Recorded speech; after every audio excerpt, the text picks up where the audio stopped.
Hey there, movie fans. Welcome to a brand new episode of FYC. The Emmys are over. We didn't really cover the Emmys anyway, but from now until the beginning of March of 2025, we are going to be covering the ups and downs of Oscar season. We are back in Oscar season. Boy, did we miss this. Here with me, as always, on FYC, the amazing Perri, Nemiroff, and the mighty Jeff Snyder. On the last episode of FYC, we did our first round of many between now and March, predicting the nominees for Best Picture. Now we're going to the next level. We're going to pick the nominees for Best Director. This one's going to be a little tougher because instead of Best Picture, where you had 10 nominees, now it's Best Director where you only have 5. So this is going to be an interesting list. Overall, Perri, what is your take on the potential nominees for Best Director? Is it slim pickings or is it an embarrassment of riches? I'm not ready to call it an embarrassment of riches just yet, mainly because, again, as we've discussed in previous episodes, there's certain movies that I personally haven't seen, and there's also certain movies that literally no one has seen. So I am hopeful it will be an embarrassment of riches. Is that a fair way to put it then? Yeah, absolutely. I like your optimism. All right, Jeff, looking too cool for school. Got a little bit of a migraine, so that helps. But he is here with us on FYC. Just the show must go on. So, Jeff, what's your take on the potential nominees for Best Director? I think it's a pretty deep year for director. I think there's a lot of auteurs and a lot of young directors waiting for their first nomination. Sadly, I don't see a lot of serious female contenders, which is a bit of a bummer this year. But I think Perry's right. There kind of is an embarrassment of riches to choose from. Okay, so here's the deal. So there are a few movies that none of us have seen. Like I just realized because the email just went out this morning about Robert Zemeckis' next movie Here with Tom Hanks and Robin Wright. Robert Zemeckis hasn't made a good movie in 12 years. That would be Flight. He hasn't made a great movie in 24 years. That would be the double whammy of Castaway and What Lies Beneath. I love that movie, What Lies Beneath. But will this be a return to form? We'll just have to see. That movie opens November 1st. Both of you have seen Woman of the Year, was just a Woman of the Hour. Yeah, Woman of the Hour. Fascinating trailer this morning, by the way. Fascinating trailer. Oh, I didn't watch it. Why is because they don't show the dating game stuff at all. Ooh. You've seen the movie, you said, Jeff, right? I thought it was excellent. I thought it was a top 3 movie last year. It was my favorite movie of TIFF last year. Okay, well, that movie is opening or dropping, I should say, on Netflix on October 18th. So that was a quick drop, and that immediately puts that movie in awards contention. Netflix with a really strong slate of Oscar-worthy movies this year. And then there's also Jeff's number 1 pick for Best Picture, which is Steve McQueen's Blitz. So I'm going to start with you, Jeff. Does Steve McQueen make your list for Best Director nominees? I do have Steve McQueen on my list at number 5. I have him at just edging out a whole bunch of other folks, and it's just because I have to give him the benefit of the doubt, right? I mean, this is the guy who did 12 Years a Slave. Blitz is a mystery to me. I don't even know really like what it's about or what categories everybody's going to run in, but I think it's just tough to write off McQueen at this point. And some of the other contenders in my 6, 7, 8 range, I don't know, a little underwhelmed. Blitz is about the in World War II, when the Germans were bombing London. So it's about a bunch of people in London who are dealing with the Blitz. So right. But what is the actual meat of the story? Is it about a mother trying to reunite with her child? That kind of thing. So right. Do you have Steve McQueen on your top 5? I do not, but admittedly, I went with having faith in someone else, and I do think it's a very reasonable thing to swap in Steve McQueen over who I have, especially because we haven't seen their movies yet. But I really only gave 1 slot to a movie and a filmmaker that nobody has seen. Everything else I think has been proven either like personally to me or to others. See, I was debating whether or not I should go with a director on a movie I haven't seen yet, like we did with Best Picture nominees. But since we're only doing 5 here, I just went with movies that I already saw. Of course, that could change. I mean, this is not the first time we're going to cover Best Director. So with that, Jeff, what is number 1 on your list? My number one is Brady Corbett. Yeah. Corbett, okay. All right. I think that what he accomplished with The Brutalist, which yes, it's 3.5 hours and there's an intermission, it's too long, but like it's like a movie ripped from the 70s. And yeah, there are other directors that we're going to talk about this episode who did an incredible job. This just feels like a singular achievement. I don't know, how big a contender the Brutus will be this season ultimately, but I have faith that Brady will crack the director's race. So I did read a comment where, we talk about these movies and we never say what they're about. So The Brutalist is about a Holocaust survivor who tries to get reacclimated or come over to the U.S. to make it as an architect. And it's an epic film. The movie did win the Silver Lion at the Venice Film Festival, which means that it won Best Director. So that does bode well for its chances. I too love The Brutalist. Perry, do you have The Brutalist on your top 5? I do. I have Brady Corbett at number 2. And I think the way that Jeff just described it is going to be what catches on, even if people don't want to sit through a 3.5-hour movie multiple times throughout the season. I feel like if it really is a singular vision and a lot of people pick up on that, you're just not going to forget the person behind it. So I do think he's going to crack the list. Having said last time that I felt like this movie was a cross between There Will Be Blood and The Godfather Part 2, it just kind of feels like early to mid 70s Coppola when he was really at his peak. I have The Brutalist at number 6. Oh. Well, hang on. Wow. That could change. Because I think one of the movies in my top 5 is not on your list. So with that, Perry, what is your number 1? My number 1 mirrors my best picture list. I'm going Jacques Audiard for Emilia Pérez, and I'll use that same phrasing. Again, I found Emilia Pérez to be a very singular vision where you can clearly tell that no other filmmaker would have brought that story to screen quite this way except for him. So I think that movie overall is going to have a very good season, and I think we're definitely going to see it in this particular category. I agree. I have Jacques Audiard as my number 1 as well for Emilia Pérez. Emilia Pérez is about a crime lord, a male crime lord who wants to transition to become a woman, and he enforces an attorney played by Zoe Saldana to do just that. It is a much, much bigger, broader, epic, ambitious, exhilarating film than that description lays on. I have not felt that exhilarated by a movie I saw at Telluride since I saw La La Land. You all know how I felt about that movie.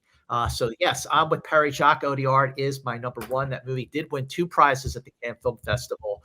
So Jeff, where do you have Emilia Pérez on your list?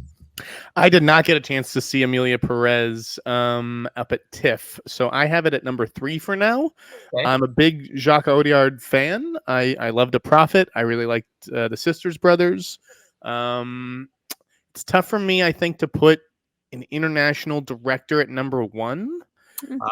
And the director, the fact that it's a musical gives me pause. So I think 3, I'm pretty comfortable with him at 3 right now, but if I see the movie and it blows me away, that could obviously change. That'll obviously change. Well, an international director being number 1 didn't hurt director Bong Joon-ho for Parasite. So that's it. And you know what? If it wasn't for Parasite, I'm not sure if I would have put Jacques Audiard as my number 1. But that definitely made me see things differently, as did Everything Everywhere All at Once for just being a wild, crazy movie. So, Jeff, do you say what your number 1 is? My number 1 was Brady Corbett. My 3 was Jacques Audiard, and my 5 is Steve McQueen. Okay, who's your number 2? My number 2 is Sean Baker, the director of Anora. I think that most lists will have this race between Sean Baker and Jacques Audiard. Right. I think Sean Baker is absolutely like in the top 2 this year, and there's been a clear progression in his films.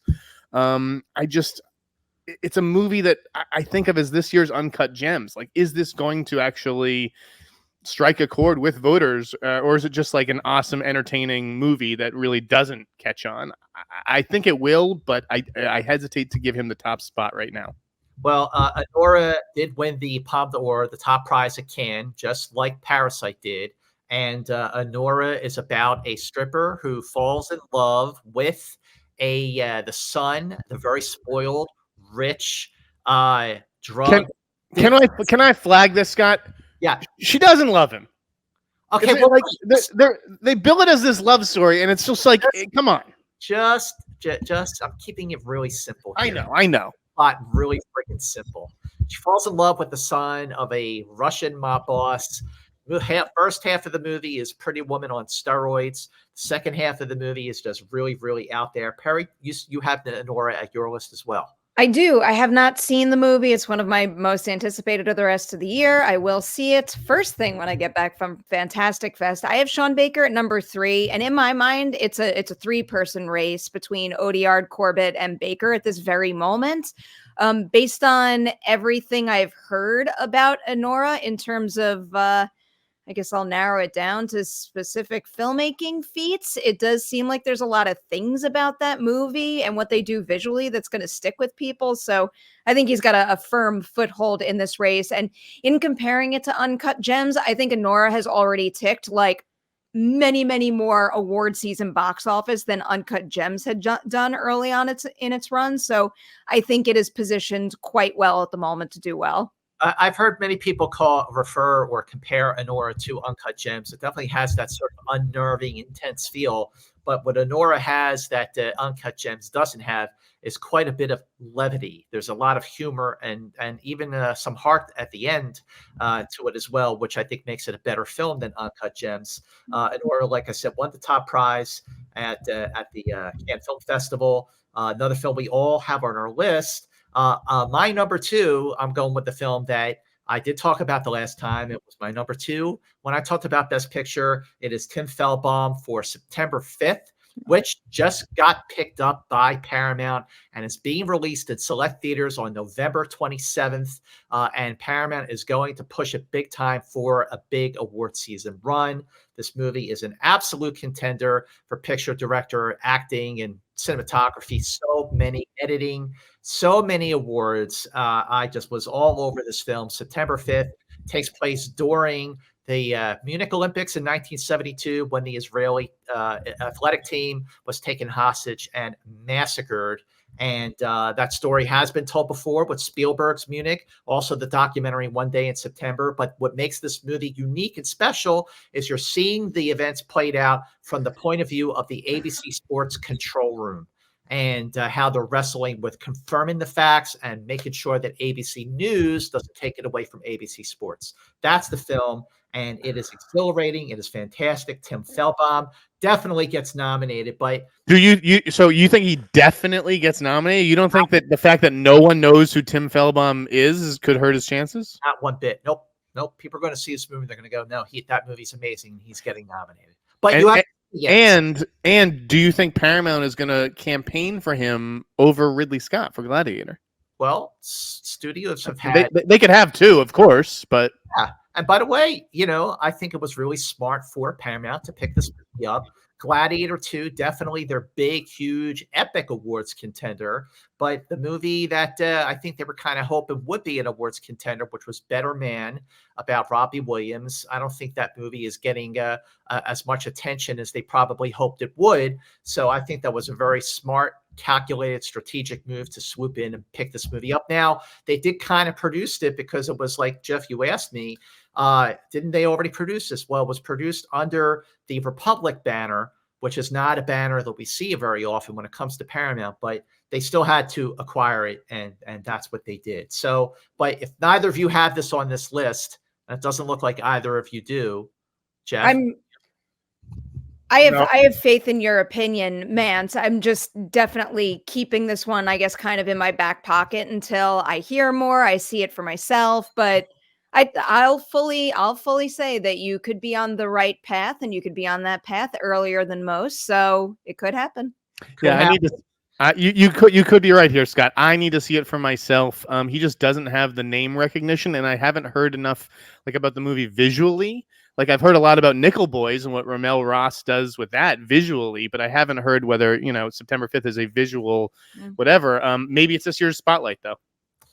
Maybe it's this year's spotlight. Maybe it's this year's whatever. I mean, I just think that, you know, him being an unknown, I never once considered that hurting his chances. But we'll see. You know, again, we are going to come back to Best Director eventually. So, Perry, what's next on your list? I think we have hit my number 4. I'm going Edward Berger for Conclave. Again, it was a movie that I did not get to see at TIFF because I was not assigned to cover it, but I have heard only the best things, and it seems to me, as an outsider looking in, that it made the impression on the festival route thus far that it needs to propel it into this race, and here we are.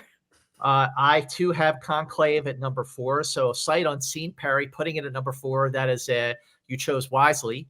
This movie is about the Vatican, the political process in which they go about picking a new pope, starring Stanley Tucci and Ralph Fiennes and John Lithgow. I think this is a film that gets nominated for picture, director, writing, acting, production design, costume design, score. It's that kind of an Oscar type of movie, but it is also very entertaining and gripping with a hell of a third act plot twist that you will not see coming. And trust me, I tried. I did not guess it. But Jeff, do you have Conclave on your list? I don't actually. I have Berger at number 6 right now on the outside looking in. I went with McQueen over Berger, and that's because I thought Conclave was going to be amazing, and I merely liked it. I gave it a B ultimately. I don't think it's an A grade movie. And I think that third act twist may be off-putting. So I don't know that he gets in, especially after like how, you know, what he accomplished with All Quiet on the Western Front. This feels to me like a bit of a regression. See, I feel like this feels like a more polished film, but anyway, that's what makes the three of us just such a great team, is the difference in opinion. My number 3 movie, I know the first episode we taped for the season, I was not really hot on this film, but look, Dune Part 2 is getting nominated for Best Picture, and I think that Denis Villeneuve, he does get nominated for Best Director this time because he was overlooked for the first movie as Best Director, and he, next to Christopher Nolan, I think that Denis Villeneuve is absolutely one of the absolute best directors working today, batting 1,000. I love all of his movies. I just, like, if he just said he was doing another film, I'd be like, I'm seeing it regardless of, like, before I even knew what it was about. And I think we all know what Dune Part 2 is about, so I'm not going to say what that is. Perry, you're shaking your head. Doesn't sound like you have Denis Villeneuve on your list. I got to stand my ground on this one for now. And as always, if I wind up being wrong, I will fully admit that I'm wrong. I just don't think that Dune 2 is looking to be the type of blockbuster release that plays the long game this year. We even said at the beginning of this episode, there's a wealth of options this year. I do think that if it was slimmer pickings in particular races, it would be an easy call to predict Dune 2's nominations, but because it's not, and there's so much new coming out right now that's going to be a really hot topic of conversation, I do think that Dune has kind of faded into the background. I think we're going to see it pop up in some crafts categories, but I'm just not convinced on the biggies for this one yet. So I do not have Denis Villeneuve on my list, but I would say he's probably like in my chunk of honorable mention. So I'm not writing him off completely. I just do not have faith in how that movie is playing the long game right now. See, I literally woke up this morning to an email from Warner Brothers Awards. They're doing 2 Q&As in New York. They're already starting. Warner Brothers is going to too soon. They're going to throw, you know, what little money they have left at Dune Part 2, I think, for a massive award season push. So that's why I think for the record, just because I just blabbed that out, I think it's too soon to do those kinds of events. I feel like everybody is so caught up in the film festival vibe and seeing things for the first time. If they're using those resources, what I would think is you would save them to hit after the fact when the amount of new releases is kind of fizzled out and it's time to like be amidst the main players and claim the spotlight. So I have a feeling that any good those screenings are going to do right now is also going to be forgotten. Well, I think you have a point. I'm going to get skewered in this comment section, by the way, because I'm talking negatively about Dune 2's chances, and I'm ready for it. Well, I think that Dune Part 2, you know, these 2 Q&As are in New York. They haven't announced anything for LA yet, so maybe, Perry, maybe they are going to wait. And I think that's a good point. Maybe they should wait. Jeff, do you have Denis Villeneuve on your list? I sure do. I have him at Mm. number 4. Yeah, I mean, this is the movie that I watched this year where like my jaw dropped at some of the visuals, and I'm not a sci-fi guy. I just thought this was leaps and bounds better than the first movie. And I think that you're right. The fact that he was ignored will maybe help him this time. And the fact that Joker 2 is not maybe shaping up to be a huge awards contender, that could move Dune to the forefront as far as WB's awards campaigns are concerned. So I agree with that completely. Ooh. So we covered Very my good point. top 5 here. My 5 are Emilia Pérez, September 5th, Dune 2, Conclave, and Anora. We're going to take a moment here to pause for station identification. You're watching Perri Nemiroff's YouTube page, so you better be a subscriber. If you're not, go right down right now and hit subscribe so you can be the first to know when we have a brand new episode of FYC, and also brand new episodes of all of Perri's reviews and Ladies Night and all the other fun stuff she's doing. And make sure you head over right now to theinsnyder.com. This is a newsletter that if you are not already subscribing, you are missing out. Jeff breaks the news. He doesn't buy into the bullshit. He says what he wants, and he's very, very informed in his opinions and his breaking news. He has done many scoops, and he also does the hot mic with my pal John Roca on his YouTube channel. That's the hot mic with John Roca and Jeff Snyder. Okay, back to here, Jeff. Did we get all your top 5 here? We did. I was Corbett, Baker, Audiard, Villeneuve, McQueen. And Berger at 6. Your top 5. We have not. I have one more. Okay. My number 5 is Ridley Scott. Right. I am choosing to have great faith in Gladiator 2. I will just say before I make this particular comment, I am glad, Jeff, you brought up what you did about Joker 2 falling out of the race, and it may be putting more resources towards a Denis Villeneuve campaign in this particular category. I do think that is something that can and likely will work in his favor. Again, I'm not a full believer he's going to get pushed into this race, but I think that gives him a better chance. It feels like a little bit of a stretch to make this comment because I don't necessarily think people are like lining up sequels and saying we can only have one sequel. But I do think that if Gladiator 2 is not great, and I wind up taking Ridley Scott out of this race, I do think that is another thing that could enhance Dune 2's chances. But right now, I am choosing to believe that Ridley Scott made a Gladiator sequel on par with that original. And if that is the case, I'm also a big believer that as of late, the Academy has proven that it does like to welcome in deserving blockbuster movies. And that seems to be the one this year, or the one that's left. Unless my dream. I think you're spot on, Perry. Like, these are 2 blockbuster sequels that are kind of pitted against each other this award season. So we'll see how Gladiator 2 turns out. I have like Ridley at 7 basically right now. So just on the outside, but I don't know if there will be room for both of them, but that's a possibility. Unless my dream comes true and Wicked is also good enough to be an awards player, but we don't have to get into that right now, Jeff. I don't know how you feel about it. I think, Perry, your analysis on Gladiator 2 is accurate. And just like Denis Villeneuve was not nominated for the first Dune, Ridley Scott did not win Best Director for the original Gladiator, which came out in 2000.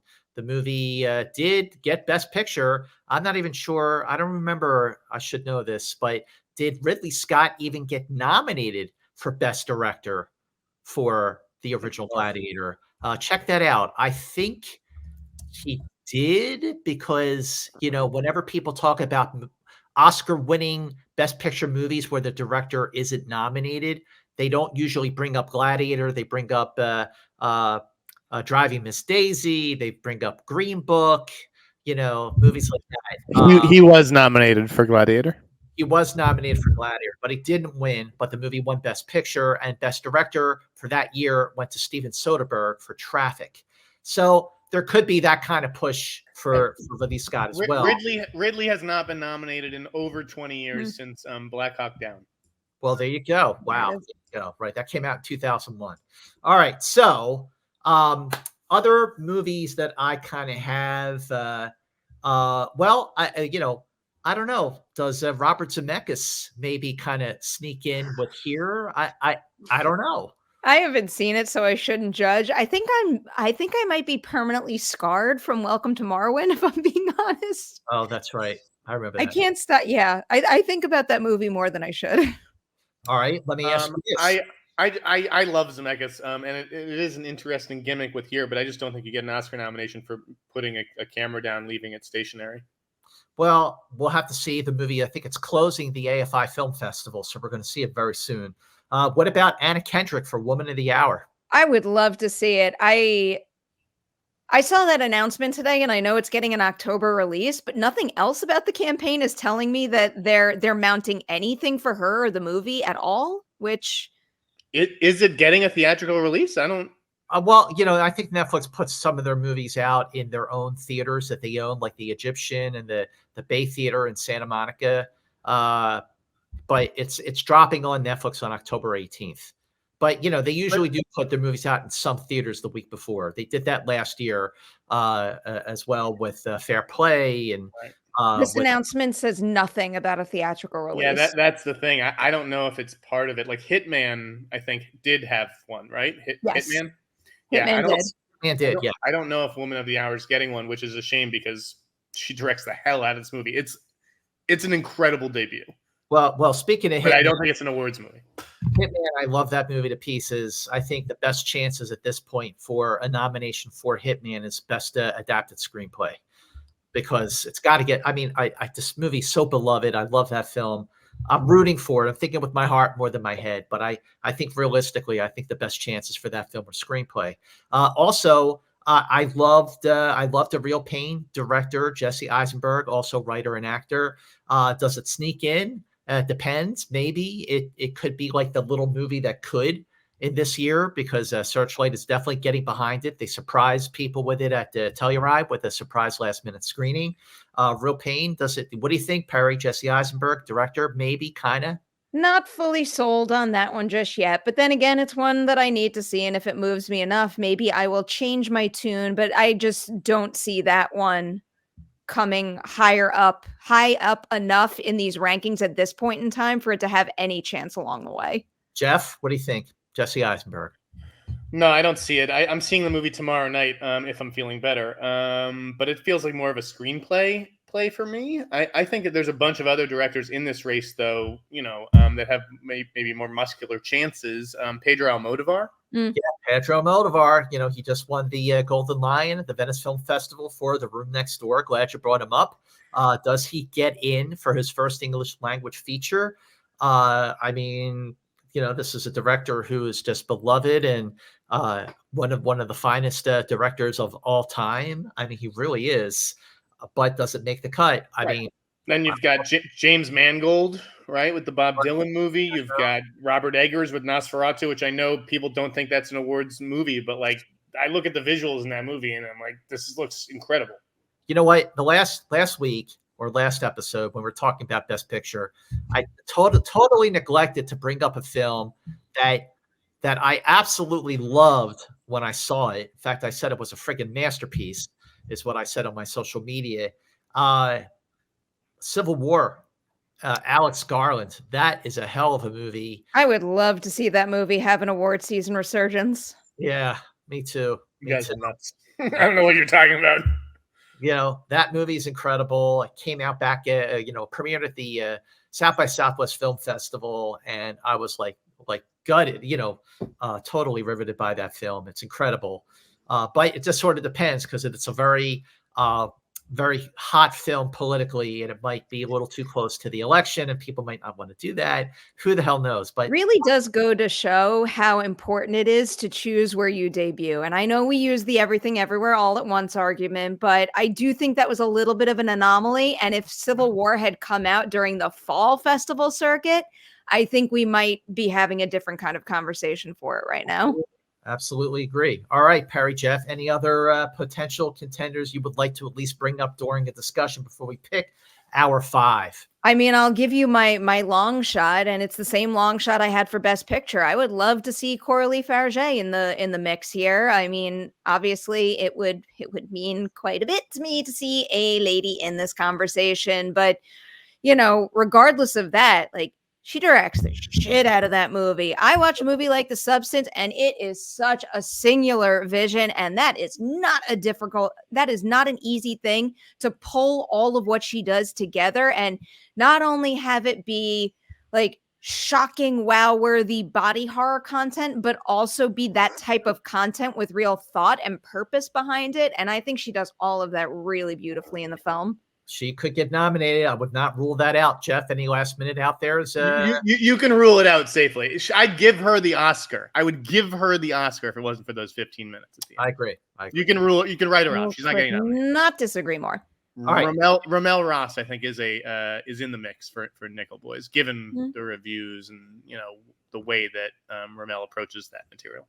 All right, so our five: Emilia Pérez. Yes. We all agree. Yep. Okay, Emilia Pérez. Conclave. Yes. That's the one that we're not in line on. Let's table it. Anora. Yes. Anora. What did we say about Brutalist? Two? Huh? I think Brutalist. I think those three are in. Those are the big three. All right. I have Brutalist at number 6, but I will move it up to number 5. There's no way Tim Feldbaum's getting nominated over that movie. Is it? Like, there's no way. Out. Don't say never, man. You're gonna eat your words, dude. You're gonna freaking eat your words. I'm telling you right now. Okay. Bucks. You want to do a little bet if Tim Feldbaum gets in? Yes, I will. Yes, I will do that. Right. There we have. This was much sooner than I expected. We have our very first bet of $20. $20. I say Tim Feldbaum gets in for September 5th. Jeff says no way. We got a long wait on this one, so I'm sure. But all our FYCers are going to remember this because so we've got our 3: Corbett, Baker, Audiard. Who are the other 2? I have Denis and McQueen. Mine are Berger and Scott. Okay. I'm gonna go. Well, first of all, I am being selfless again. I'm overruled here. I'm putting Tim Feldbaum in for September 5th because neither of you have it. Well, so who's your other one? Who's your other one, Lance? I had Emilia, I had Anora, I had Conclave, Dune, and September 5th. Those are my 5. I'll give you 2 Villeneuve. All right. Villeneuve gets in. I think he gets in. And I'll give you guys Berger. Okay. So I think that's a pretty fair 5 right now. Yeah, so 5. We'll take out McQueen. All right. Then for purposes of this episode in September of 2024, predicting the nominees that are going to be announced in January of 2025. So we got a long wait, but we're going to come back to Best Director, I think, soon enough and do this all over again with another amazing conversation. Our picks are Emilia Pérez, Dune Part 2, Conclave, Anora, and The Brutalist. These are for Best Director. So there you have it. Let us know what you think of our picks. What do you think should we have included? What are we completely missing the boat on? Let us know in the comments or hit us up on social media. Once again, make sure you go to theinsnyder.com and subscribe to Jeff's must-subscribe newsletter. Make sure you subscribe to Perri's, her YouTube page right here. Just hit subscribe at the bottom. And as always, thanks so much for joining us for FYC. Make sure, please spread the word about FYC. Please post about this on your social media. Please tell people, forget about all these other things you're seeing, all these other pundits. We're the ones. We're the most informed. We're also the most fun conversation you're going to see about award season. So make sure you spread the word on your social media so that more people discover FYC and the greatness of Mance, Nemiroff, and Snyder. So without further ado, you know the drill. Until next time, FY. See you later.